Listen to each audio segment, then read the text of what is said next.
வணக்கம்மா. வணக்கம்மா. மஞ்சுளாம்மா வணக்கம். திருவடி வணக்கம். விஜய் சித்ரா வணக்கம். வணக்கம். வணக்கம்மா. விஜய் சித்ரா கண்ணன் வணக்கம். ஈஸ்வரியம்மா வணக்கம். திருச்சிட்டம்பலங்கய்யா, திருவடி வணங்கிக்கிறோங்கய்யா. திருச்சிட்டம்பலங்கய்யா, திருவடி. எல்லாரும் வணக்கம்.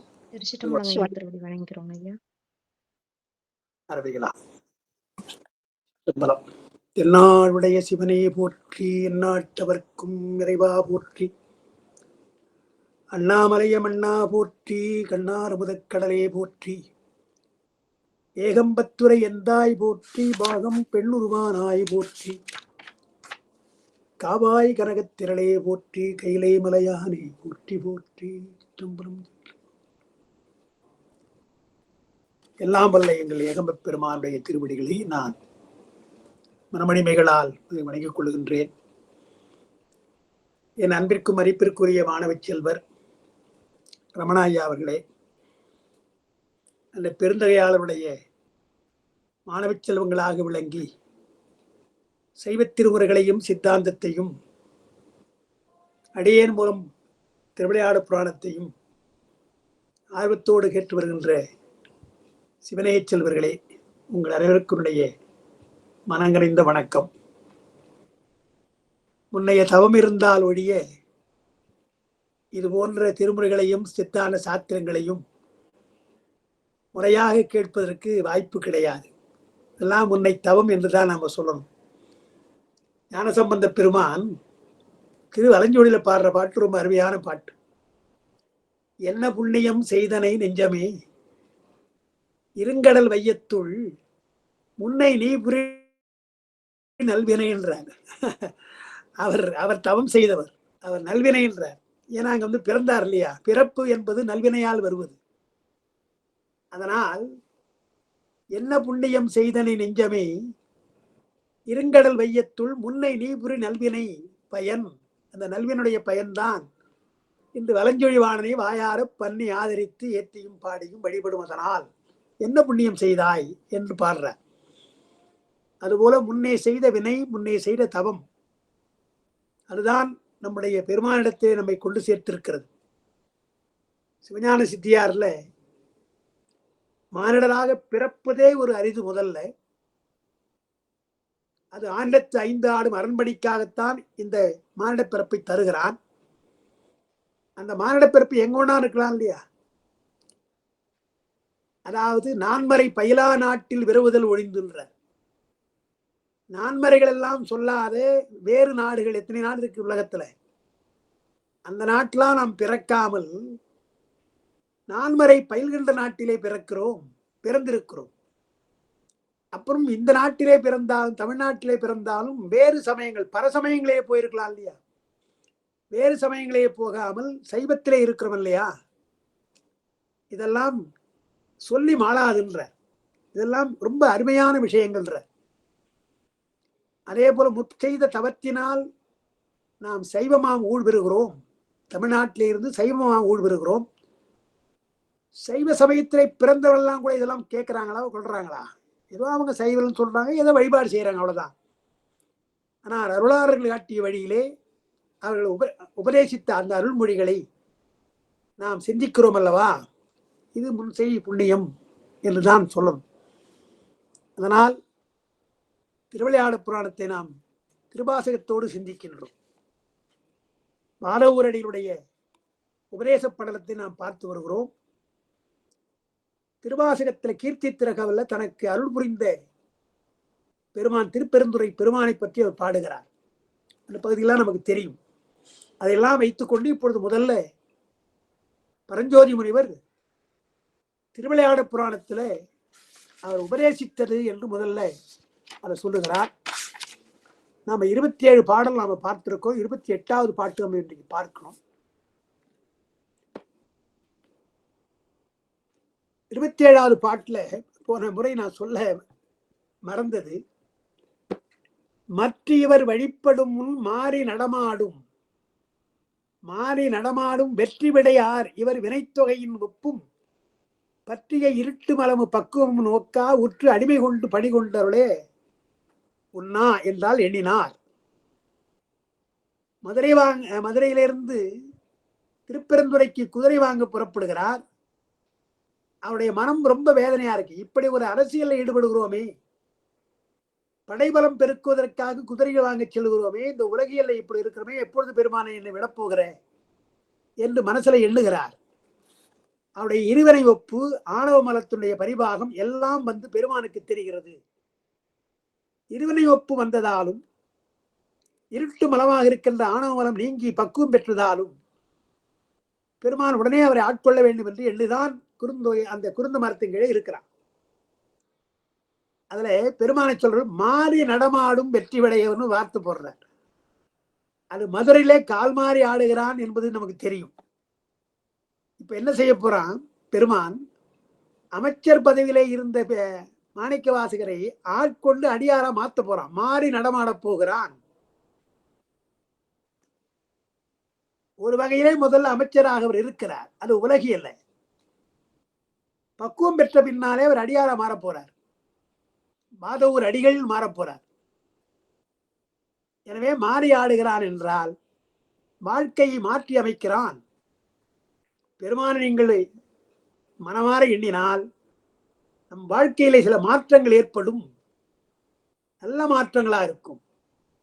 இந்த நல்ல மாற்றங்களுக்கு பெருமான் தான் காரணம். மாற்றமாம் வையகம்னார். பொதுவா மாணிக்க வாசகர் மாறுகின்றதுதான் வையகம்னார். அது உலக இயற்கை மாற்றம். அந்த மாற்றம் நல்ல மாற்றமா இருக்கணும் இல்லையா? நன்மை தருகின்ற மாற்றமா இருக்கணும் இல்லையா? அதைத்தான் இங்கே மாணிக்க வாசகருக்கு செய்கின்றான் பெருமான். அமைச்சராயிருப்பது தொல்லை. இன்றைக்கே கூட சொல்றோம். சிலப்பதிகாரத்துல ஒரு இடம், பாண்டிய மன்னன் கண்ணகிக்கு தவறாக வழக்குரைத்து கண்ணகியினுடைய கணவன் கோவலனை கொன்று விடுகிறான். வழக்குரைக்கிறான். பின்னால் அவன் செய்த பெரிய தவறு செய்து உயிரையே விடுறான். பாண்டி நாட்டிலே இப்படி கொடுங்கோல் செய்திருக்கிறான் ஒரு மன்னன் தெரியாமல் தவறி. அநியாயமாக ஒரு நல்லவனை கொன்றுவிட்டான் குற்றவாளி என்று எண்ணி கண்ணகி வழக்குரைத்து மதுரை எரிக்கிறாள். இந்த செய்தியெல்லாம் சேரநாடு பக்கத்தில் இருக்கிற சேரநாட்டுக்கு போகுது. அவன் சொல்றான், செங்குட்டுவன் சொல்றான், எல்லாம் நினைத்து கொண்டிருக்கிறார்கள் அரச வாழ்க்கை ரொம்ப உயர்ந்தது என்று. ஆனால் மழைவளம் கரப்பின் வான்பேரச்சம், பிழை உயிர் எய்தின் பெரும்பேரச்சம், மன்பதை காக்கும் தென்புலம் காவல், துன்பம் அல்லது தொழுதகவியில் என்று சொல்றான். என்ன அழகான வார்த்தை! அரச போகத்தில் இருப்பதாக எண்ணுகிறார்கள். அரண்மனை போகத்தில் இருப்பதாக மக்கள் எல்லாம் எண்ணுகிறார்கள். இல்லை, மழை பெய்யவில்லை என்றால் மன்னனைத்தான் சொல்லுவார்கள். இந்த பாவி வந்தா அரசாளதற்கு நாட்டுல மழையே இல்லைன்னு. இயற்கையாக மழை பொய்த்தாலும் மன்னனைத்தான் குறை கூறுறாங்க. பிழை உயிர் எய்தினால், இதுபோல தவறாக ஒருவனை கொன்று விட்டால், அவசரப்பட்டு கொன்று விட்டால் அது மன்னனைத்தானே சாருகிறது. எனவே இப்படி இருக்கிற வாழ்க்கை, அரச வாழ்க்கை இருக்கிறதே, மன்பதை காக்கும் தென்புலம் காவல், மக்களை காப்பாற்றுகின்ற இந்த தென்னாட்டிலே வாழுகின்ற அரசனுடைய வாழ்க்கை இருக்குது அல்லவா, அது துன்பம் அல்லது தொழுதகவியில். அதை வணங்கி ஏற்றுக்கொள்ளக்கூடாது, அது பெரிய துன்பம்.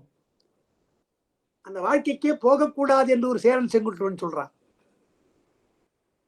அப்போ உலகியலை காட்டில் அரசியல்ல எவ்வளவு துன்பம் இருக்கிறது.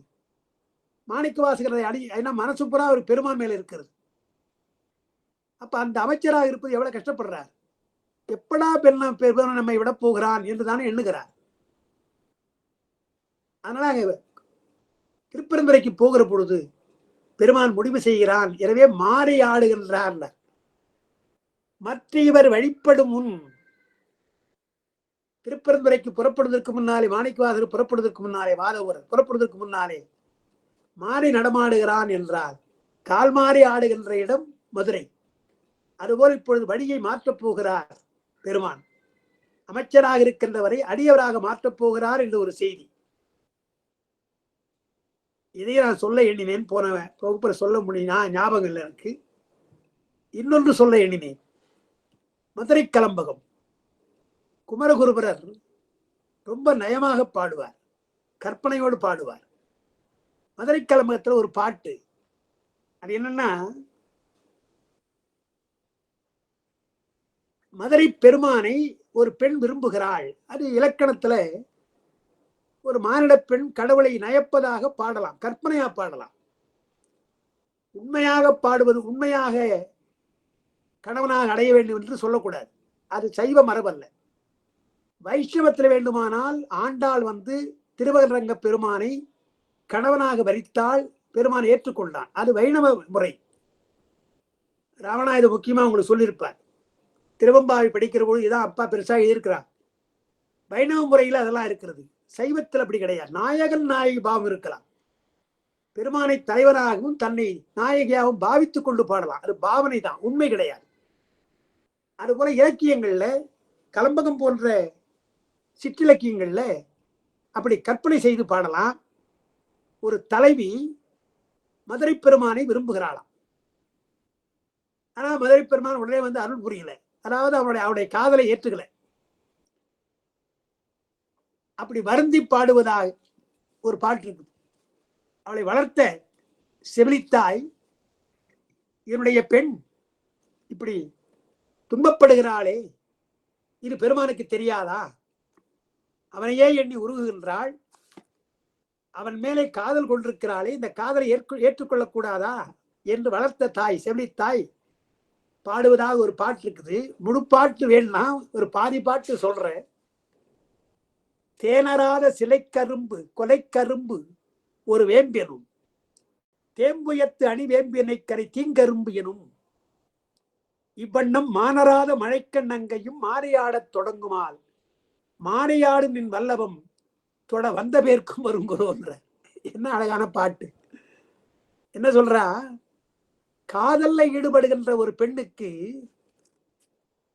இனிமையாக இருக்கின்றெல்லாம் துன்பம் தரும். மாலை மதி துன்பம் தரும், மாலை காலம் துன்பம் தரும், தென்றல் காற்று துன்பம் தரும். பாரதியார் எளிமையா பாடுறார். பாலும் கசந்ததடி சகியே படுக்கை நொந்ததடி சொல்றார் இல்லையா? கோல கிளிமொழியும் காதில் குத்தல் எடுத்ததடி சொல்றார் இல்லையா? கண்ணதாசன் சினிமா பாட்டு தான் பாடுறார்.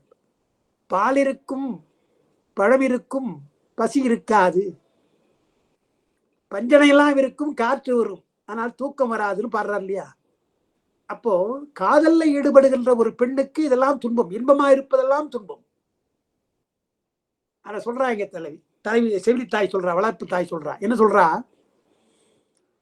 சோமசுந்தர கடவுளை நான் விரும்புகிறேன், என்னுடைய மகள் விரும்புறா. விரும்பத்தை ஆரம்பிச்சு என்ன பண்ண ஆரம்பிச்சா தெரியுங்களா? தேனரால சிலை கரும்பு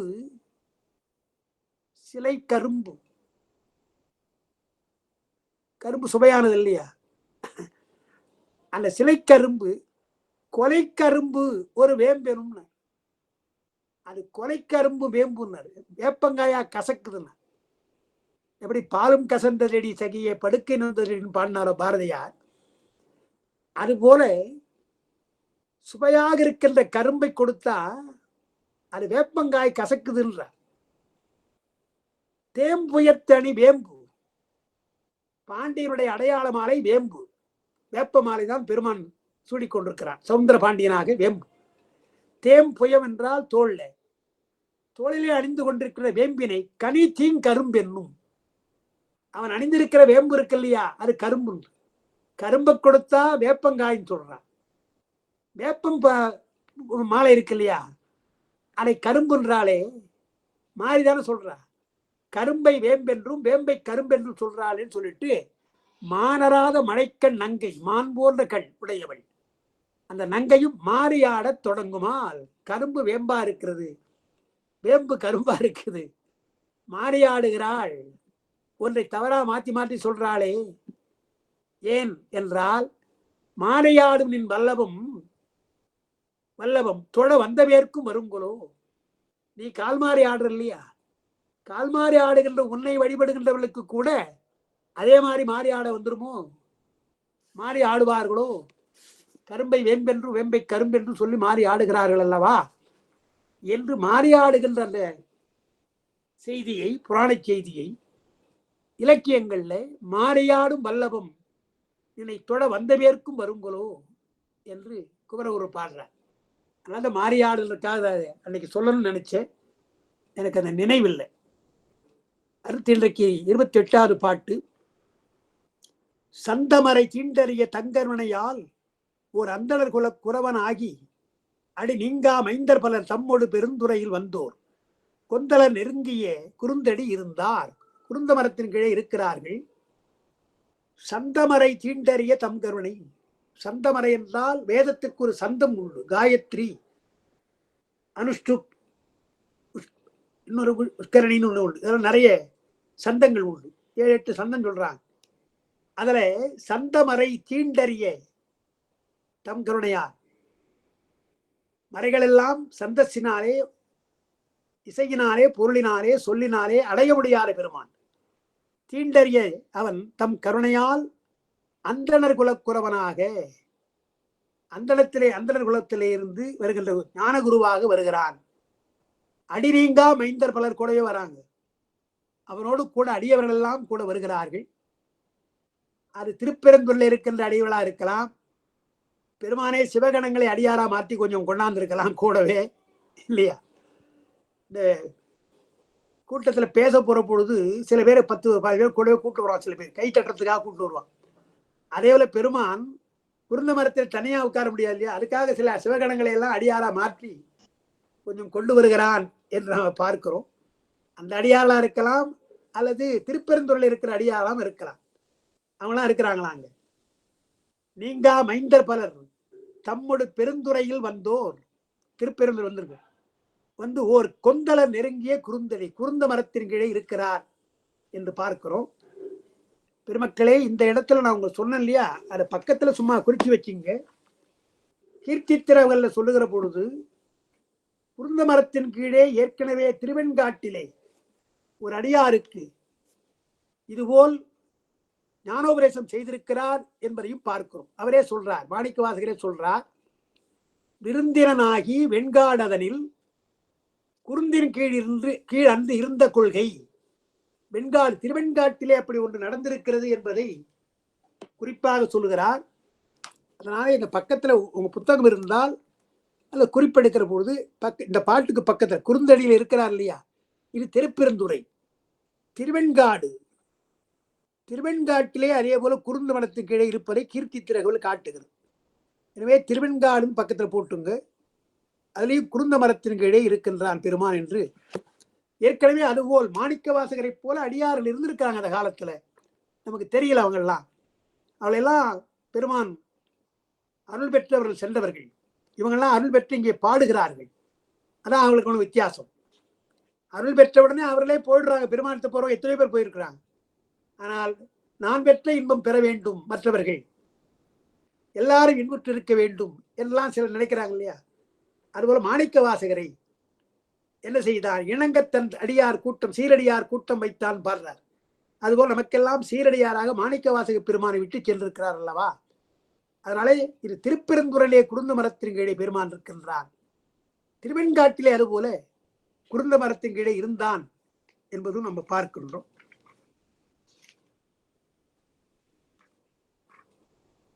அது உங்களுக்கு அந்த கீர்த்தி தேவல்ல நம்பர் 61,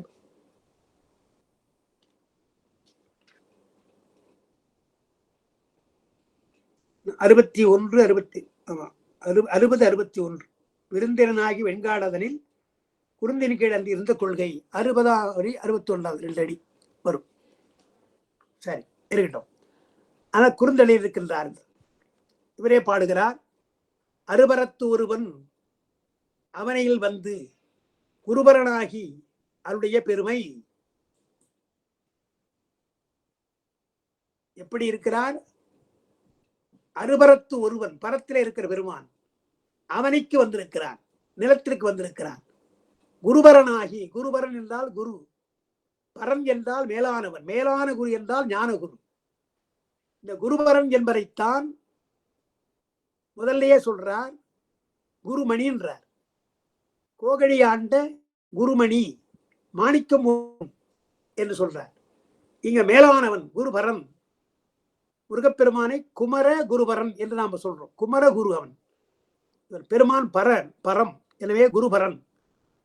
அருபரத்து ஒருவன் அவனையில் வந்து குருபரனாகி அருடைய பெருமை என்றார் இல்லையா? அப்படி அங்கே வந்து குருந்தவனத்தின் கீழே இருக்கின்றார்.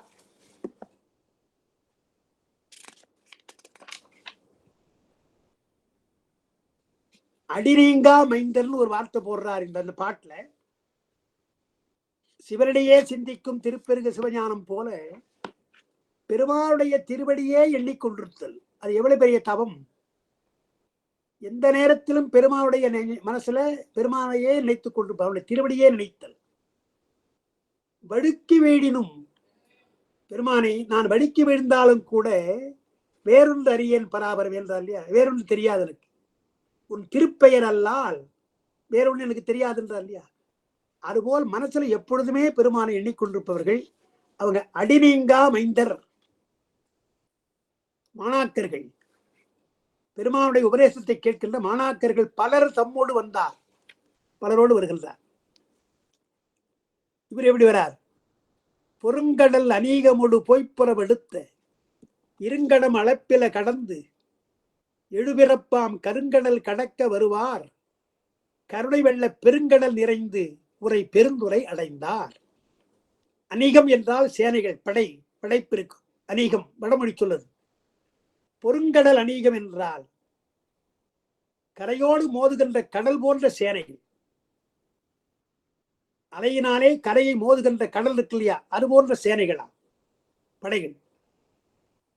புறவெடுத்த இருங்கடம், புறவு என்றால் முல்லை நிலம், முல்லை நிலத்தை அடுத்திருக்கின்ற பெரிய காடுகள். கடம் என்று சொன்னால் முல்லை, குறிஞ்சி முல்லையை தாண்டினால் நமக்கு பாலை நிலம் வாங்க.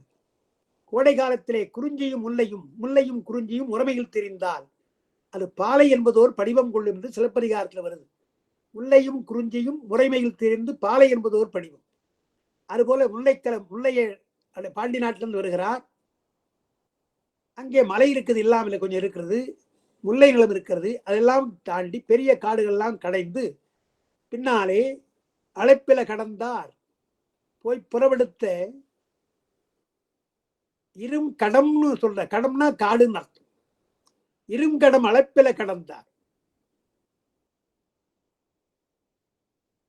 கடம் என்பதற்கு காடுன்னு ஒரு அர்த்தம் இருக்குது, கடுமையான வழின்னு அர்த்தம். இருங்கடம் அழைப்பில கடந்தா அதல்ல, எழுபிறப்பாம் கருங்கடல் கடக்க வருவார். ஏன் பெருந்துரைக்கு வருகிறார் என்றால், எழுபிறப்பாகிய கடல் பெரிய பெருங்கடல் அல்லவா, அதை கடப்பதற்காக வருகிறார். கருணை வெள்ள பெருங்கடல் அங்கே இருக்கிறான் பெருமான். அவருடைய படையெல்லாம் பொறும் கடல் போல இருக்குதான். கொண்டு வருகின்ற படைபலம், அவரோடு கூட வராங்களே படைகள், அவங்கெல்லாம் கடல் போல இருக்குதான். நடந்து வருகின்ற பாதையெல்லாம் கடக்க முடியாத கடல் போல இருக்குதான். முல்லை காடு, முல்லையும் காடுமாக கொடிய வழியாக இருக்கிறது. இவர் எப்படி இருக்கிறார் என்றால், எழுபிறப்பாகிய கடலை கடப்பதற்கு முயல்கின்றார். பெருமான் அங்கே கருணைக்கடலாக இருக்கிறான். எல்லாம் கடல் தான் சொல்றார். படை ஒரு கடல், போகின்ற வழி, கடக்க முடியாத வழி, அது கடல். கடல் என்றால் கடக்க முடியாதுன்னு அர்த்தம். தண்ணீர் கடல் அல்ல, கடல் என்று சொன்னாலே கடக்க முடியாதுன்னு அர்த்தம். அதுதான் கடலுக்கு அந்த பெயர். எளிமையாக கடக்க முடியாது, எனவே அதுக்கு கடல். அதுபோல கடக்க முடியாத வழி, அது ஒரு கடல். எழுபிறப்பு ஒரு கடல், நமக்கு தெரியும் பிறவி ஒரு பெருங்கடல். இதை நீக்குவதற்காக பெருமான் கருணைக்கடலாக வந்திருக்கிறான். பெருங்கடல் நிறைந்து உரை பெருந்துரை. கருணைக்கடலாக இருக்கிற பெருமான் இருக்கின்ற துறை அல்லவா, பெருந்துறை அல்லவா, சாதாரண துறை அல்ல. லால்குடின்னு ஒரு இடம் இருக்குல்ல திருச்சி பக்கத்துல, அதுக்கு நல்ல பெயர் தவத்துறைன்னு பெயர். அது இப்ப பேர் மாறி போய் யாரோ லால்குடின்னு வச்சுட்டான். திருத்தவத்துறை, திருச்சி பக்கத்தில் இருக்கிற லால்குடிக்கு தவத்துறைன்னு ஒரு பெயர் உண்டு. அதுபோல இது பெருந்துறை. பெருமான் வந்திருக்கிறார் இல்லையா, பெரியவரே வந்திருக்கிறார் அல்லவா, அது பெருந்துறை அல்லவா. கடல் துறையெல்லாம் இருக்கட்டும், அதெல்லாம் உப்பங்கழி கழித்துறை. அதெல்லாம் பெருமான் இருக்கிற திருப்பெருந்துறை இருக்கிறதே, அது அங்கே வந்து தங்கியதாலே அதுக்கு பெருந்துறை என்று பெயர். பெருங்கடல் நிறைந்து உரை பெருந்துறை அடைந்தார் என்று பார்க்கிறோம். அப்போ கடல் என்று சொன்னால் ஒரு துறை இருக்கணும் இல்லையா. அதனால்தான் சேக்கிழார் பாடுற பொழுது வேத நெறி தடைத்து ஓங்க மிகு சைவ துறை விளங்கினார். துறையினர் சைவம் ஒரு பெரிய கடல், பெரிய நெறி, போயிட்டே இருக்க கூடாது, ஒரு இடத்துல இறங்கணும் இல்லையா? அந்த இறங்குற இடம் சைவத்துறையினார். வேத வழியிலே சென்றால், உலக வாழ்க்கை என்ற அறநெறியிலே சென்றால் சைவ நெறியிலே புகலாம். அறநெறி சைவ நெறியை காட்டும், சிவநெறியை காட்டும். அதனால் வேத நெறி தடைக்க மிகு சைவத்துறை விளங்கன்ன, நமக்கெல்லாம் அது விளங்குகிறது. அதுபோல இங்க பெருந்துறை அடைந்தாராம். அவர் நெருங்க நெருங்க, எப்படி கண்ணப்ப நாயனார் காளைத்தி மலை ஏறுகின்ற பொழுது நான் மேலே ஏறுகிறேன், ஏற ஏற என் மேல் பாரம் போகிறதுன்னார். என் மேல் பாரம் ஏதோ ஒரு சுமை குறைவது போல் இருக்கிறது, ஆவது என் நானா? நான் இந்த அகன்மலையை ஏறுகின்ற பொழுதெல்லாம் என்னுடைய பாரம் போவது போல் காணுகிறேன், உணர்கிறேன் இல்லையா? அந்த சுமையெல்லாம் போவது போல தெரியுதா கண்ணப்பருக்கு? அவர் அப்ப கண்ணப்பர் தென்னனார் தானே, அவருக்கு அந்த உணர்வு வருதுன்னு பாடுறார் சேக்கிழார். அதே போல திருப்பெருந்துறைக்கு போகிற பொழுதே அடுத்திட அடுத்திட அந்த எல்லையை நெருங்க நெருங்க அகத்து உபகை வெள்ளம் அடுத்திட என்னமோ ஒரு இனம் தெரியாத உணர்வு வருதான். இங்க அவர் பாடுறார், அங்க ஒரு கோயில் இருந்ததாக பாடுறார். ஆனால் பொதுவாக ஆராய்ச்சியாளர்கள் மாணிக்கவாசகருக்கு அங்க போன பொழுது கோயில் இல்லை, குருந்த மரத்தின் கீழே இருந்தானே பெருமான், அதுதான் கோயிலாக பாடுகிறார். ஒரு இலக்கண விளக்கத்தை சொல்லி அதை விளக்குறாங்க உரையாசிரியர்கள். தெரிஞ்ச பாட்டு தான் உங்களுக்கு. செந்தழல் புரை திரு மேனியும் காட்டி திருப்பெரும் துறை உரை கோயிலும் காட்டின்னு வருது. ரமணா உங்களுக்கு சொல்லியிருக்கலாம் இந்த பாட்டை, நம்ம அதெல்லாம் தெரிந்தவர். திருப்பெருந்துறை உரை கோயில் தான் சொல்றார். உரை கோயில் இக்கு போடல. இலக்கணப்படி இக்கு போட்டால் ஒரு அர்த்தம், இக்கு போடலாம் ஒரு அர்த்தம். தமிழ் இலக்கணத்துல அப்படி தமிழ் சொற்கள்லாம் அப்படிதான் இருக்குது. அதாவது நம்ம நிறைய தமிழ் வார்த்தைகள் சொல்ற பொழுது சந்திப்பிழையோடு சிலவற்றை நம்ம பேசுறோம், எழுதுறோம். அந்த சந்திப்பிழை பொருளை மாற்றிவிடும், பொருளை மாற்றிடும். அதனால நான் பிழை இல்லாம சொல்லணும் என்று சொல்றாங்க. இப்போ உங்களுக்கு தெரிந்த பாட்டு உலகெல்லாம் உணர்ந்து ஓதற்கரையன் பாட்டு அடிக்கடி பாடுறோம். அதுல மலர் சிலம்படின்னு தான் இருக்கு பாட்டுல. அழகில் சோரியன் அம்பலத்தாடுவான் மலர் சிலம்படி தான் இருக்குது. நியாயமா பார்த்தா மலர் சிலம்புன்னு இருக்கணும், இச்சு இருக்கணும். ஆனா மலர் சிலம்புன்னு பாடுறாரு. அப்ப அதுக்கு வேற பொருள், வேற பொருள் சொல்லணும். மலர் சிலம்பு இச்சு போட்டுட்டீங்கன்னா மலர் போன்ற திருவடின்னு அர்த்தம். ஊமையாக மலர் போன்ற திருவடின்னு அர்த்தம். மலர் சிலம்பு என்றால் நேற்று மலர்ந்தது, இன்று மலர்கின்றது, நாளையும் மலரும், எப்பொழுதுமே இருக்கு, 3 காலம் மலர்ந்து கொண்டிருக்கின்ற திருவடி என்று அர்த்தம்.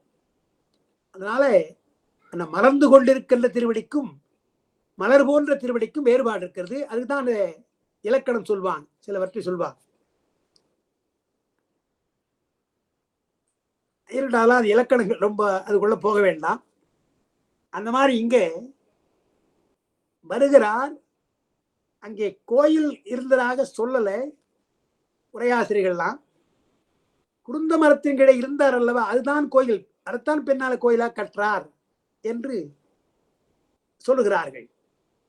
ஆனால் இங்க அப்படியெல்லாம் உள்ள போகிறார். எந்த ஊர்லயும் ஒரு கோயில் இருக்கு இல்லையா, அந்த மாதிரி வைத்துக்கணும். அதை விரிவாக ஆக்கினார் பெருமான், வந்து உபதேசம் செய்த பின்னாலே விரிவாக ஆக்கி இருக்கலாம். அப்படியும் சில பேர் ஆராய்ச்சி பண்றாங்க. ஏன்னா அந்த பாட்டில் நீங்க பார்த்தீங்கன்னா திருப்பெருந்துறை போற போது அது வெறும் குதிரை வந்து இறங்குகின்ற துறைமுகமாக இல்லை, அது கோயில் இருந்தது, அங்கு ஊர்லாம் இருந்திருக்கிறது, வளமா இருந்திருக்குது என்றுதான் எண்ணுகிறார். இங்க அது வெறும் துறைமுகப்பட்டினமாக அது இல்லை, இன்னும் பல நகரம் இருந்தது, நகரத்துல கோயில் இருந்திருக்கலாம் இல்லையா என்று அந்த அர்த்தத்தில் என்ன சொல்றார், திருப்பெருந்துறை போக போக அடுத்திட அடுத்திட அகத்து உபகை வெள்ளம் அடுத்திட உள்ளத்திலே அவர் அறியாமல் இன்பம் பெறுகிறதா. மடுத்திட முகிழ்த்த கைமலர் கமலம், கையே இருக்க தாமரை ஓர் இருக்கிற கையை உச்சியில வச்சுக்கிட்டார். முகிழ்த்த கைமலர் கமலம் உச்சி தொடுத்திடன. சோணசைல மாலை சிவபிரகாசர் பாடுகிறார். கிரிவலம் வந்து பாடின பாட்டு அது. திருவண்ணாமலையில கிரிவலம் வந்து பாடிய பாடல் தான் சோழசைல மாலை. 100 பாட்டு பாடியிருக்கிறார். கிரிவலம் வரப்பொழுது பாடினது 100 பாட்டு. அங்க என்ன சொல்றார், எப்படி கிரிவலம் வரணுமா, அதாவது ஒரு கர்ப்பிணி பெண் தலைமேலே ஏதோ பால் குடம் போல ஒன்று வைத்துக் கொண்டு அது கீழே சிந்தி விடாமல் நடக்கணும், மெல்ல நடக்கணும். அந்த மாதிரி ஏற்கனவே கருத்தரித்த கர்ப்பிணி பெண் தலையில பால் குடம் இருக்குது, அது கீழே சிந்தக்கூடாது. அப்ப எவ்வளவு மெல்ல நடப்பாங்க, அடிமேல் அடி வைக்கிறாங்க. அது போல நடக்கணுமா கிரிவலம். திருவண்ணாமலைக்கு அப்படியே அது போல அடிமேல் அடி வைத்து நடக்கணும் என்று சொல்றார் சிவபிரகாசர். அப்ப பாடுறார் பாட்டு. அது அப்படி இருக்கு. சோழசைலவால அப்படி சுற்றி வரணும்னு இருக்கு. அதுபோல் இங்க கைமலர் உச்சி வைக்கணும். கிரிவலம் வருகின்ற பொழுது மெல்ல கர்ப்பிணி பெண் போல் நடந்து கைகளை தலைக்கு மேல் வைத்துக் கொண்டு நடப்பதுதான் கிரிவலம். அண்ணாமலை பெருமானை வழிபடுவது கிரிவலம் வருவது, அதான் முறைன்றார். அதுபோல இங்க வந்த உடனே திருப்பெருந்துறைக்கு போன உடனே முகிழ்த்த கைமலர் கமலம் உச்சி தொடுத்திட விழிப்புணல் துளைத்திட, கண்ணில் கண்ணீர் வராட்டு, விழிப்புணல் துளைத்திட வினைக்கே விடுத்திடும் மனத்து அருள் விளைந்திட. வினை, அந்த வினையெல்லாம் போய்விடும்படியாக தம்மை செலுத்துகின்ற மனம், நல்ல வினை, பெருமானை அடைகின்ற வினை அல்லவா. எனவே வினைக்கே விடுத்திடும் மனம், அது அருள் விளைந்திடல்ல. மனம் என்பது ஒன்றை பற்றும் விருப்பம் கொள்ளும், அது வெறுப்போ வந்தால் மனத்தினாலே வினை வந்துடும். அதெல்லாம் இல்லை. வினைக்கே விடுத்திடும் மனத்திலே அருள் வந்துடல்ல, அருள் விளை என்ற பெருமானுடைய அருளினாலே திருவருள் விளைய நடந்தார். வேகமாக போகிறார், விளைந்த நடந்தார். பித்து இது என பிற நகைக்க வரும் நாலாம் சத்திபதியே தமது சத்தறிவு தன்னை பொத்திய மலத்தினும் வெறி சுமை பொறுத்தோன் ஒத்து இழி பிணிப்பெறும் ஒருத்தனையும் ஒருத்தார். அடியார்கள் செய்கின்ற செயலெல்லாம் பித்து போலன்னு நமக்கு தெரியும். ஏன்னா பெருமானே பித்தன். பித்தன் என்ன அர்த்தம் சொல்றாங்க தெரியுங்களா? பேரன்புடையவன் ஒரு அர்த்தம் இருக்குது. அடியார்கள் மேலே பேரன்பு உடையவன், குற்றம் செய்தாலும் கூட குணமாக கொள்ளுகின்ற பேரன்புடையவன், எனவே பித்தன். அது ஒரு வகையா சொல்றோம். இன்னொரு வகை என்ன சொல்றோம், அந்த பெருமான் செய்வது என்ன என்று தெரியாது. பைத்தியக்காரன் என்ன செய்தாது, என்ன ஏன் அப்படி போவான் வருவான், எடுத்து வைப்பான், தூக்கி போடுவான், சிரிப்பான். அவனுடைய செயலுக்கு அர்த்தம் தெரியாது, அடுத்து என்ன செய்ய போறான்னு தெரியாது. அவன் பைத்தியக்காரன் ஏன் இப்படி செய்கிறான்னு தெரியாது, அடுத்து என்ன செய்ய போறான்னு தெரியாது, மாறி நடமாடுறான்னு சொன்னாலே அங்கே அதுபோல அவன் செய்யலாம் வித்தியாசமா இருக்கும். சாதாரண மக்கள், அறிவுள்ள மக்கள் செய்வது போல இல்லை என்றாலே அதுபோல பெருமானும் என்ன செய்கிறான் என்று தெரியாது. பித்து பிடித்தவனை போல அவன் என்ன செய்கிறான், அடுத்து என்ன செய்ய போகிறான் என்று அடியாளுக்கு தெரியாது. எனவே அவன் பித்தன் என்று சொல்றாங்க. அதுபோல ஏன் பித்தன் என்பதற்கு ஒவ்வொருத்தரும் ஒன்று சொல்றாங்க. நான் ஒன்று இங்கே சொல்ற வழக்கம் உண்டு. அதாவது 9ஆம் திருமுறையில கருவூர் தேவர் பாடுறார். தெரிஞ்ச பாட்டு தான் உங்களுக்கு. தத்தை இங்கு அணையா தங்கள் மேல் வைத்த தயாவை 100,000 கூறிட்டு அத்தில் அங்கு ஒரு கூர் உண்கண் வைத்தவருக்கு. அத்தில் அங்கு ஒரு கூர், தத்தை இங்கு, தத்தைனா கிளின்னு அர்த்தம். கிளி போல் பேசுகின்ற அழகு வாய்ந்த பெண்கள் மேலே வைத்த அன்பு, தயா, அன்பு, காதல், அதை 100,000 கூறிட்டுனர். அந்த காதல் 100,000 லட்சம் கூறா ஆக்கி ஒரு கூர், அத்தில் அங்கு ஒரு கூர் உன் கண் வைத்தவருக்கு 100,000 கூறா பிரிச்சு அது ஒரு கூர் தான் உன்னுடைய திருவடிக்கு வைக்கிறான். அத்தில் அங்கு ஒரு கூர் உண்கண் வைத்தவருக்கு நீ என்ன பண்ற, அமருலகு அளிக்கும் நின் பெருமைன்னர். உடனே பெருமான் சிவலோகத்துக்கு கொடுத்துட்றான். ஒரு கூறு கொடுத்த உடனே பெருமான் மகிழ்ந்து போய் 100,000 கூர்ல ஒரு கூறு தானே கொடுத்தப்பான்னு கேட்கல, அது போரும்பா எனக்கு என்று ஒரு கூறு கொடுத்த உடனே அத்தில் அங்கு ஒரு கூறு வைத்தவருக்கு அமருலகம் அழைக்கும் நின் பெருமை. அப்ப என்ன, பித்தன் என்று ஒரு கால் பேசுவர். இந்த மாதிரி ஒரு பைத்தியக்காரன் இருப்பானா சொல்றாங்க. 100,000 கூறிட்டு ஒரு கூறு அன்பிலே ஒரு கூறிட்டா கூட அதை பற்றி கவலைப்படாமல் மகிழ்ந்து அமருலகம் அழைக்கிறாரே, இவன் பித்தன் அல்லவா? அந்த அமருலகம் கிடைக்கிறது எவ்வளவு கஷ்டம். பெருமானை வணங்கினால் ரொம்ப எளிமையா. பித்தன் என்று ஒரு கால் பேசுவார்கள் என்று சொன்னாரா இவர். கருவத்தேவரை சொல்றார், பெருமானே என்ன இப்படி பண்றீங்க? 100,000 கூறு தத்தையுங்கனையார் மேல வைத்த ஆசைகளை காதல்ல 100,000 கூறுல ஒரு கூறு வைத்தாலே அமருள் அழைக்கிறீங்களே, இது நியாயமா? அதனாலதான் உங்களை பித்தன் பித்தன் சொல்றாங்க, பைத்தியக்காரன் சொல்றாங்க என்று நான் சொன்னேன். பித்தன் என்று ஒரு கால் பேசுவரேனும் என்ன பண்ணா, பிழைத்து அவை பொறுத்து அருள் செய். சொன்னா சொல்லி போறான்பா, இந்த கையை காமிக்கிறான். சொன்னா சொல்லி போறான். பிழைத்தவை பொறுத்து அருள் செய்கின்ற கைத்தலம் என் அடியேன் சென்னி வைத்த கங்கை கொண்ட சோழேச்சரத்தானே என்று. பிழைத்தவை பொறுத்து அருள் செய்கின்ற கைத்தலம். அவன் சொன்னா சொல்லி போறான், என்ன போச்சு என்று உலக மக்கள் எல்லாம் பித்தன் என்று சொல்லுகிறார்களே, அதை பற்றி கவலைப்படாமல் இருக்கின்ற ஒருவன். அதனால பேசாம பரவாயில்லப்பா சொன்னா சொல்றான் என்று அபயகரத்திற்கு ஒரு கருத்து சொல்கிற பொருள் சொல்லுகிறார். இந்த பொருள் தான் அபயகரம் என்று. அந்த பிழைத்தவையெல்லாம் பொறுத்தருள் செய்கின்ற கைத்தலம் என் சென்னிமிசை வைக்கின்ற கங்கை உண்ட சோழேச்சரத்தான் என்று பாடுறார் இல்லையா? அதனால இங்கே பித்து எது என பிற நகைக்க, மற்றவர்களெல்லாம் அடிகளை பார்த்து பித்தென்று எண்ணுகிறார்கள். மாணிக்க வாசகர் உத்தமன் அத்தன் உடையான் இடையே நினைந்துருகி மத்த மனத்தவன் இவன் மால் இவன் என்ன ஒத்தன சொல்லிட ஊரூர் திரிந்து, ஊரூரா தெரியணும் இவன் பைத்தியக்காரன். உத்தமன் அத்தன் உடையானிடையே நினைந்து வருகிறான். மத்த மனத்தவன் பைத்தியக்காரன் என்று எல்லோரும் சொல்லணும். அவரவர் தம் மனநிலையே ஒத்தன ஒத்தன சொல்லுகின்ற அளவிற்கு நான் ஊரூர் தெரிய வேண்டும் என்று சொல்றான் இல்லையா? அப்போ தன்னை பைத்தியக்காரன் என்று சொன்னால் பரவாயில்ல. ஏன்னா பெருமான் மேலே அன்பு இருக்கிறவர்கள் எல்லாம் பைத்தியக்காரன் தான் மற்றவன் சொல்லுவான். அவரே சொல்றார் இல்லையா? அப்ப பாட்டு உண்டு அதுல. அதாவது நாடவர் நம்மை ஆர்ப்ப நாமும் அவரை ஆர்ப்பன்னு வருது இல்லையா பாட்டு. ஊர் மக்கள்லாம் நம்மை பார்த்து சிரிக்கிறாங்க, நாம அவரை பார்த்து சிரிப்போன்றாங்க இல்லையா? நாடவர்கள் நம்மை பார்த்து ஆர்ப்ப ஆர்ப்ப ஜகம் பேய் என்று சிரிக்கிறார்கள். போற பேய் இருக்குது, பேய்ப்பா நிலவலத்தில் இருக்கிற பேய் இது என்று சிரிக்கிறாங்க இல்லையா? அதையெல்லாம் கூட அந்த மாதிரி வார்த்தைகளை எல்லாம் வெட்கப்படாமல் ஏற்றுக்கணுன்ற சகம் பேய் என்று தம்மை சிரிக்கின்றார்கள். போறவெல்லாம் பார்க்கிறான் பைத்தியக்காரனை பேயன்னு சொல்றாங்களே. அப்படிப்பட்டதெல்லாம் நடந்து நானது ஒழிந்து நாடவர் படித்துறை பூணதுவாகன்ற, நாடவர்கள் கொள்ளுகின்ற அந்த படித்துறை எல்லாம் பூணதுவாக கொள்ள வேண்டும் என்று அவனா அடியார்கள். அதனால் இங்க பித்து இது என பிற நகைக்க வரும் 4ஆம் சத்திபாதம். 4வது சத்திரிபாதம் என்பது தீவிரதரம். மந்ததரம் மந்தம் தீவிரம் தீவிரதரம். 4ஆம் சத்திபதியே தமது சத்து அறிவு தன்னை பொத்திய மலத்தினும்.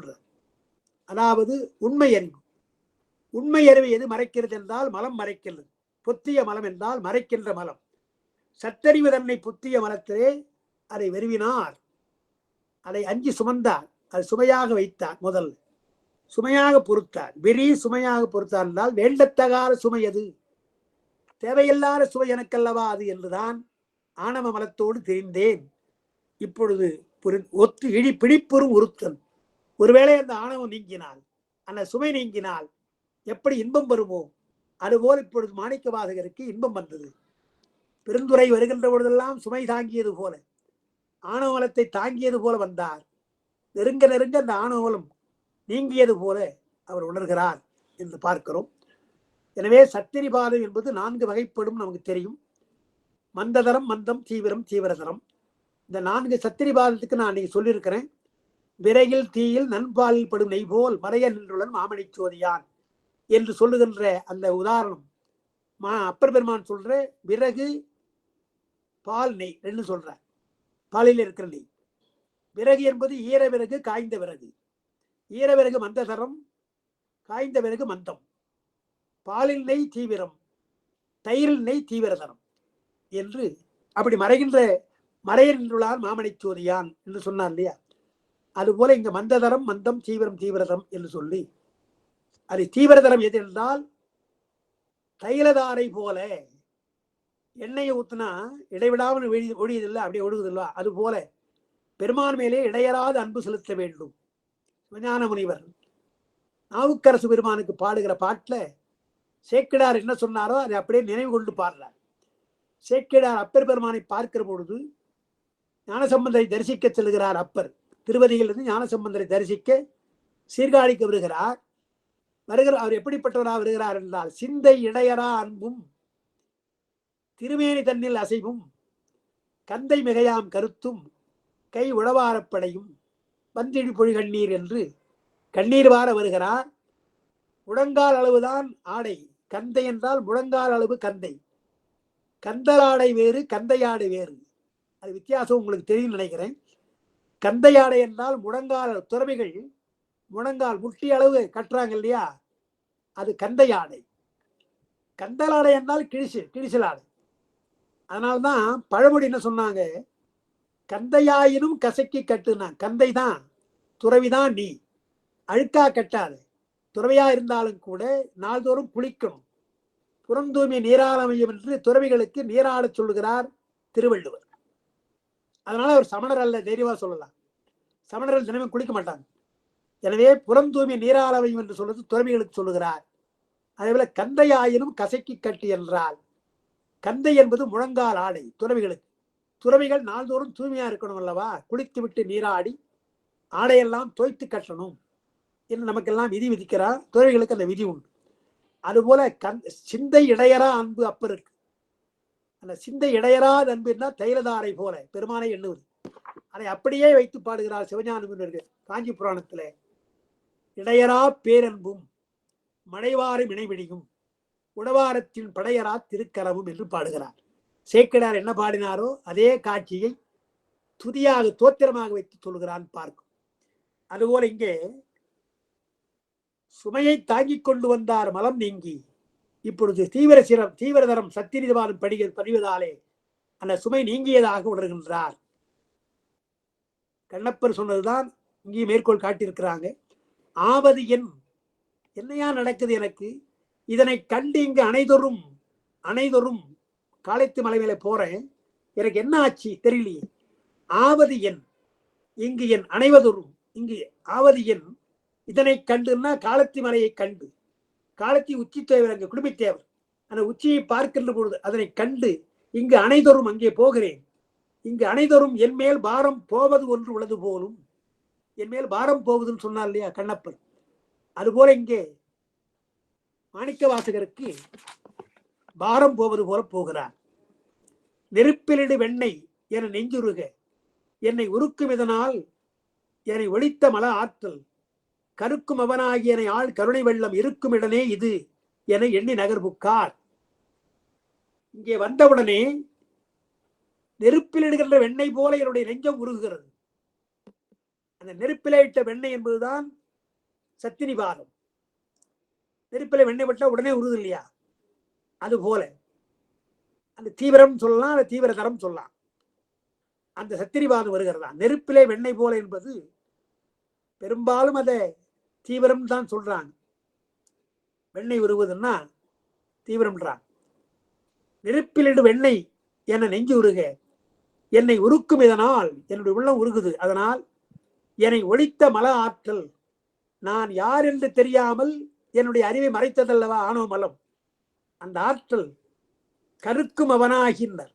அந்த ஆற்றல் நீக்குகிறான் பெருமான் என்று வருது. ஆமா, ஆற்றல்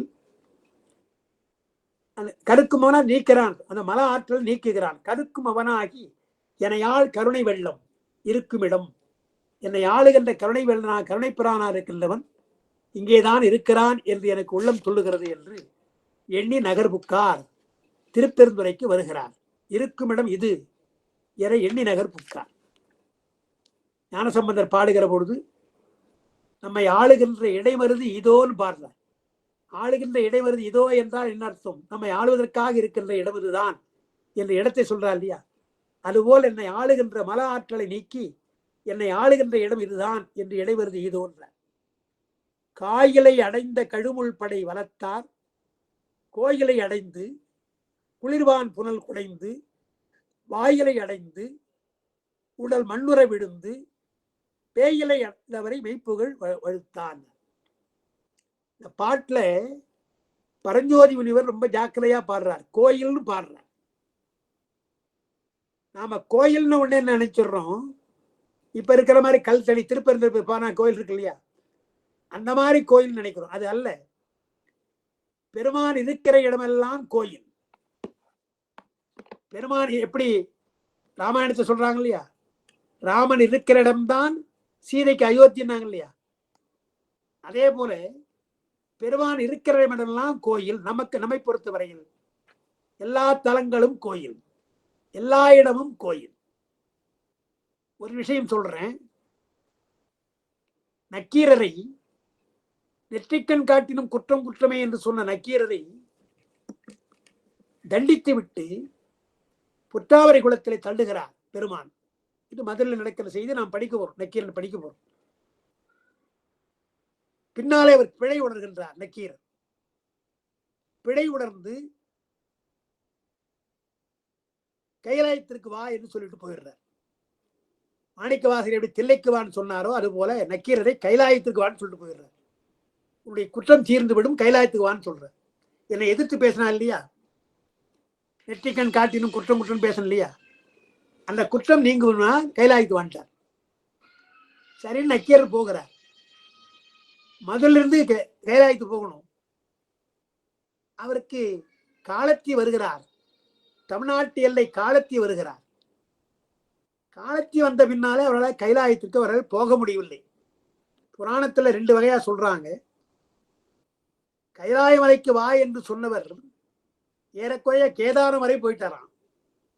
அப்படி ஒரு புராணம் இருக்கு. நக்கீர கேதாரம் வரை போயிட்டாரு. அதற்கு மேல் அவரால் போக முடியல, கைலாயத்துக்கு போக முடியல. அதனால முருகப்பெருமானை வேண்டுகிறார்னு சொல்றாங்க. அதை விட காலத்திக்கு வருகிறார். காலத்தி வரை வந்தா அதுக்கு மேல அவரால் போக முடியல. அவர் முருகப்பெருமானை வணங்குறவர் இல்லையா, திருமுருகாற்றுப்படை பாடிவர் தானே. எனவே என்ன பண்றார், காலத்திலே இருந்து கொண்டு முருகப்பெருமானை வேண்டுகிறார். முருகப்பெருமான் காட்சி அளிக்கிறார். ஏன்னா அவரு சிறந்த பக்தர். குறிப்பிட்டால் உடனே அவர் பெருமான் காட்சி அளிக்கிறார். அப்ப என்ன சொல்றார் நக்கீரர், பெருமானை அப்பா என்ன கைலாயத்துக்கு வர சொல்றாங்க, என்னால கைலாயத்துக்கு போக முடியல, நான் இங்கேயே இருந்துறேன்னு சொல்லுங்க, அப்பா கிட்ட சொல்லுங்க. நக்கீரனால கைலாயத்துக்கு வர முடியலப்பா, காலத்திலே இருந்துடுறாராம் என்று எப்படியாவது பரிந்துரை செய்து என்னை இங்கே தங்கும்படி செய் என்று சொல்றார். அதே போல முருகப்பெருமான் தன்னுடைய தந்தை பரமசிவத்திலே கேட்டு நக்கீரனால வர முடியாம்பா, காலத்திலே இருக்கட்டும் என்று கேட்டதாக ஒரு வகை. அதுல இன்னொரு செய்தி இருக்கிறது. முருகப்பெருமான் கேட்டாராம் நக்கீரரை, அப்பா என்ன சொன்னாங்க, மறுபடியும் சொல்லுங்கன்னாராம். இல்ல கைலாயத்துக்கு வரும்படி சொன்னார். கைலாயம் தானே சொன்னார், வடகையிலன்னு சொல்லலையார்.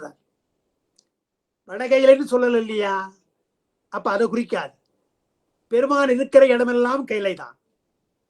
நீங்க சென்னைக்கு வந்தீங்கன்னா மயிலாப்பூர் இருக்கு இல்லையா, இந்த மயிலாப்பூர் கோயிலை பார்த்தீங்கன்னா கையிலேயே மயிலை, மயிலையே கையிலன்னு இருக்கும்.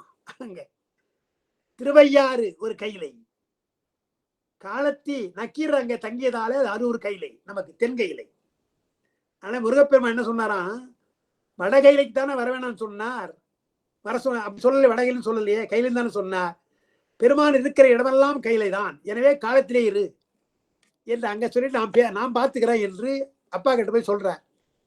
ஏன் பாருங்க, கையிலைன்னு தானே சொன்னீங்க, வடகையிலும் சொல்லல இல்லையா, எனவே நக்கீரன் அங்கேயே இருக்கிறான், காலத்திலே இருக்கிறான் என்று சொன்ன உடனே இந்த குறும்பு வேலையெல்லாம் முருகன் செய்வான்னு தெரியும் அவருக்கு. இது உன்னுடைய குறும்பாப்பா, அப்ப நான் வடகையிலும் சொல்லியிருக்கணுமா, நான் இருக்கிற கைலாய மலையும் சொல்லியிருக்கணுமா, கையிலன்னு சொன்னா போதாதா, சரி சரி ஏதோ சொல்லிட்டேன், இப்ப நீயும் சொல்லிட்டேன், நக்கீரன் அங்கே காலத்திலே இருக்கட்டும், ஆனா ஒரே ஒரு வேண்டுகோள், நீ சொல்ல அவங்கிட்ட, காலத்திலே இருக்கட்டும், ஆனால் அங்கிருந்து என்னை பாட சொல்லுன்ற, அது முக்கியம். அவருக்கு இந்த பாட்டு மேல அவருக்கு ரொம்ப ஆசை. எனவே என் மேல என்னை பாட சொல் என்றவுடன் தான் காலத்தி பாதி கைலை பாதி என்று பாடுகிறார். 11ஆம் திருமுறையில நக்கீரருடையது கைலபாதி காலத்திபாதி அந்தாதி இருக்கு இல்லையா, அவருடைய வரலாறு இப்படி என்று சொல்லுகிறார்கள். எனவே பெருமான் இருக்கிற இடமெல்லாம் கைலை என்பது போல பெருமான் எழுந்தருள் இருக்கிற இடமெல்லாம் கோயில். அதனால திருப்பெருந்துறையிலே குருந்த மரத்தின் கீழ் இருப்பதாலே அதை கோயில் என்கிறார். கல்லால் கட்டப்பட்ட ஆலயம் அல்ல. காயிலை அடைந்த கழுமுள்படை வரம் திரிசூலம், அதாவது அந்த இலை வடிவாக இருக்கின்ற கூர்மையாக முள்படை கூர்மையாக இருக்கின்ற கழுமுள்படையினர் மூன்றாக இருக்கின்ற சூலப்படை. அந்த சூலப்படை வழக்கரத்தில் எழுதியிருக்கிற பெருமான் எப்படி முருகனுக்கு வேலோ அதுபோல் பெருமானுக்கு சூலம் முக்கியம். உருவத்திருமேனியாக நான் வழிபட வேண்டும் என்றால் சூலத்தோடு தான் வழிபடணும். வேல் இல்லாமல் முருகன் கிடையாது, அதுபோல் சூலம் இல்லாமல் பெருமான் கிடையாது. எனவே வழக்கரத்திலே வைத்துக் கொண்டிருக்கிறார். அதை சாங்கம், அங்கத்தை விட்டு நீங்காத ஒரு படைக்கலத்தை சாங்கம் சொல்வாங்க. இந்த சாங்கம் என்ற சூலப்படையை வைத்துக் கொண்டிருக்கிறார். நமக்கு பாட்டு தெரியும், படியேறு திரிசூலம் தோன்றும் தோன்றும்.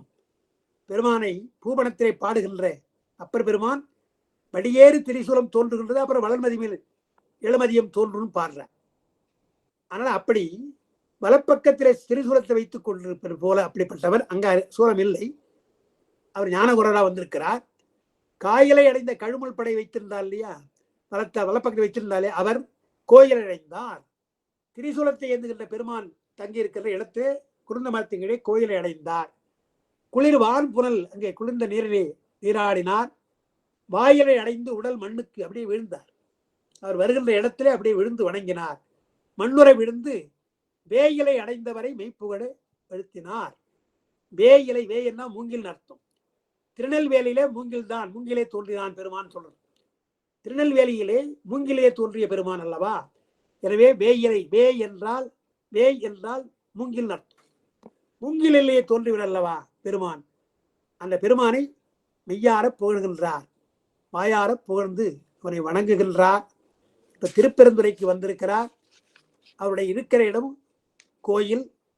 அந்த கோயிலை அடைந்து குளர்வான் புனல் அடைந்து குடைந்து நீராடி விட்டு வாயிலை விழுந்து மண்ணுரை விழுந்து சாஸ்தாங்க நமஸ்காரம் செய்து திருப்பெருந்துறையிலே குருந்த மரத்தின் இருக்கின்ற பெருமானுடைய இடத்திலே போய் சேருகிறார் என்ற அந்த 33வது பாடலோடு இன்றைக்கு நாம் நிறுத்தி வைக்கலாம்.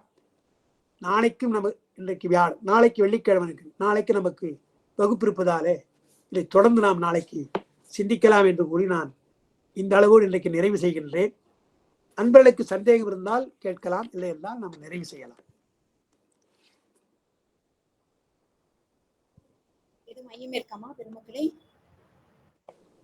திருச்சிற்றம்பலம் ஐயா, திருவடி வணங்கிக்கிறேங்க ஐயா. சொல்லுங்கம்மா விஜய் சித்ரா, சொல்லுங்க ஐயா. நம்ம குரூப்ல எல்லாரும் கைலாயம் எங்க இருக்குதுன்னு ஒரு கேள்வி இருந்ததுங்க ஐயா, அதுக்கு பதில் நீங்க இன்னைக்கு கொடுத்ததுக்கு ரொம்ப நன்றிங்க ஐயா. சிவா ஆமா, எல்லாரும் கைலாயத்துக்கு போக முடியாது இல்லையா, ஏன்னா காரைக்கால் அம்மையாரே போய் திரும்பி வந்துட்டாங்க, அப்பர் திரும்பி வந்துட்டார். எனவே நமக்கு பெருமான் இருக்கிற இடமெல்லாம் கைலாயம் தானே, அது ஒண்ணும் சந்தேகம் கிடையாது. நன்றிங்க ஐயா. திருச்சிற்றம்பலம் ஐயா, நன்றி.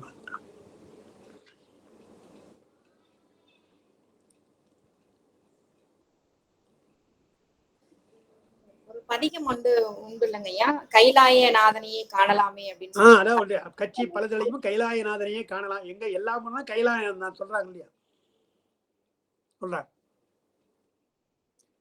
குமரகுருபரர் மதுரையே கைலாயின்றார். வெள்ளியம் குன்று என்ன வெள்ளிமலை தானே, அது வெள்ளிமன்றம். அங்கேயும் கைலாயம் வெள்ளி தானே, வெள்ளிமலை தானே. அந்த வெள்ளிமலை இருக்குது, இங்கேயும் வெள்ளிமன்றம் தான் இருக்குது. எனவே இங்கதான் அவர் இருக்கிறார். இது மாமியார் வீடு மாதிரி. நம்முடைய மீனாட்சி அல்லவா, மீனாட்சி இருப்பதாலே அவளை மணந்து கொண்டு இங்கே இருக்கிறார். இது கொஞ்ச நாள் கேம்ப் இருக்கிறது, அங்கதான் கைலாயத்துக்கு எப்போது போய் வருவார் அவர் பாடுறார் பாட்டு. எப்போது ஒரு முறை கைலாயத்துக்கு போயிடுவார். ஆனா இருக்கிற இடம் மதுரை தான், வெள்ளிமன்றம் தான் பாடுறார். அதனால நமக்கு பெருமான் இருக்கின்றது எல்லாம் நமக்கு கைலாயம் தான், தென்னகம் தான்.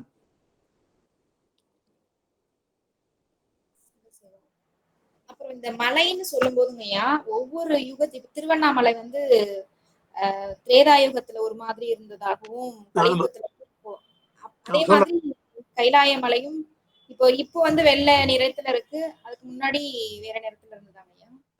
அதான் எப்படி இப்ப திருநெல்லூர்ல சிவலிங்கம் பஞ்சவர்ணமா சொல்றோம் இல்லையா, திருநெல்லூர்ல சிவலிங்கம் வந்து காலந்தோறும் ஒரு நிறம் மாறுன்னு சொல்ற இப்பவும் போய் பார்க்கிறாங்க. அதை நானும் பார்த்துருக்கோம். அதுபோல இமயமலை நிறம் அந்த மாறுமே தவிர அழியாது, அது அப்படியே இருக்கும்னு தான் அர்த்தம். இமயமலையும் பொதிய மலையும் ஒடுக்கம் கூறார் உயர்ந்தோர் உண்மையின் என்று பாடுறாங்க. ஏன்னா கைலாயமலை பெருமான் இருக்கின்ற இடம், பொதிக மலையிலும் பெருமான் இருக்கின்றார். அங்கே அகத்தியர் இருந்து பெருமானை வழிபட்டு கொண்டிருக்கிறார்.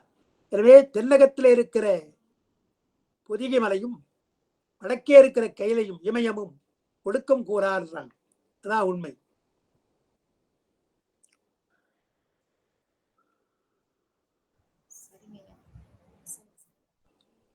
வேற எதுவும் மையம் இருக்காம நிறைவு பண்ணலாமா? நிறைவு பண்ணிக்கலாங்க ஐயா. வேற யாரும் கேட்கலையே. ஐயா நாளைக்கு முதல் வாரம் வெள்ளிக்கிழமைங்க ஐயா, உங்களுக்கு திருமந்திர வகுப்பு இருக்குங்களா? எனக்கா? ஆமாங்க ஐயா. ஓ ஆமா, வெள்ளிக்கிழமை, அது மறந்து போச்சு. வெள்ளிக்கிழமை இல்லை அது நாளைக்கு. நாளைக்கு முதல் வாரம் ஐயா. இல்லை, அதான் எப்பவுமே வெள்ளிக்கிழமை தூரம் எனக்கு இருக்குந்தான். அதை நான் சனிக்கிழமையா மாற்றி வச்சிருக்கிறேன். ஆனால் வெள்ளிக்கிழமை வேற ஒரு வகுப்பு எனக்கு இருக்குது. அது 6:30 மணிக்கு வகுப்பு. உங்களுக்கு நான் 8 மணிக்கு தானே வரேன், அது பிரச்சனை இருக்காது. சரிங்க. 6:30 மணிக்கு கிளாஸ் இருக்கு எனக்கு. ஆனால் 6 to 8 முடிச்சுடுவேன் நான். காஞ்சிபுரத்துல திருமந்திர வகுப்பு முதல் வார வெள்ளிக்கிழமைன்னு சொல்லி இல்லை அப்படி இப்போ கொஞ்சம் இல்லை, இந்த மாதம் அவங்க விருப்பப்படி மாற்றுவாங்க. இந்த முறை என்ன ஆயிடுச்சுன்னு சொன்னால், ஆகஸ்ட் மாதம் சில காஞ்சிபுரத்தில் கொஞ்சம் நிறைய எனக்கு பேச்சு போட்டாங்க. நான் சொல்றது இப்போ வந்து ஆகஸ்ட் 15ஆம் தேதி ஒரு பேச்சு இருக்குது. அது என்னைக்கு அந்த கிழமை எனக்கு ஞாபகம் இல்லை. ஆகஸ்ட் 15 எனக்கு காஞ்சிபுரத்தில் பேச்சு இருக்குது. அதே மாதிரி ஆகஸ்ட் 10ஆம் தேதி மதுரைக்கு போகிறேன் ஆதீனத்துக்கு. அப்புறம் 18ஆம் தேதி பாண்டிச்சேரி, 23, 24 காஞ்சிபுரத்தில் சிவஞான பாஷ்யம், 30, 31 திருமந்திரம் போல இன்னொரு இருக்கு. இப்படி இந்த டேட்டெல்லாம் நமக்கு இருக்குது. அதில் நமக்கு ஏதாவது அடிபடும். நான் உங்களுக்கு சொல்கிறேன். நான் இதில் எழுதிடுறேன், வாட்ஸ்அப்பில் உங்களுக்கு என்னுடைய டேட்டை கொடுத்துட்றேன். அது இல்லாத போது நம்ம வரலாம் வகுப்புக்கு. ஆனால் நாம் நாளைக்கு ஒன்றும் பிரச்சனை கிடையாது. நாளைக்கு 2 வாரம் நமக்கு பிரச்சனை கிடையாது. அப்புறம் தான் நமக்கு வேறு வேலை இருக்குது. ஏன்னா வெள்ளிக்கிழமை நீங்கள் வரலாம். நாளைக்கு நான் 8 மணிக்கு வந்துடுறேன். நாளைக்கு 8 மணிக்காங்க? ஆமாம், 8 வேலை கிளாஸ் இருக்கு எனக்கு. 8:15 கூட வரலாம். வேற ஒன்றும் உங்களுக்கு நாளைக்கு வேற வகுப்பு கிடையாது உங்களுக்கு? இல்லைங்க ஐயா, 8:30 மணிக்கு வந்துருங்க ஐயா. சரி, சரி, நேரம் சரி, 8 மணிக்கு நேரம் வந்துடும்.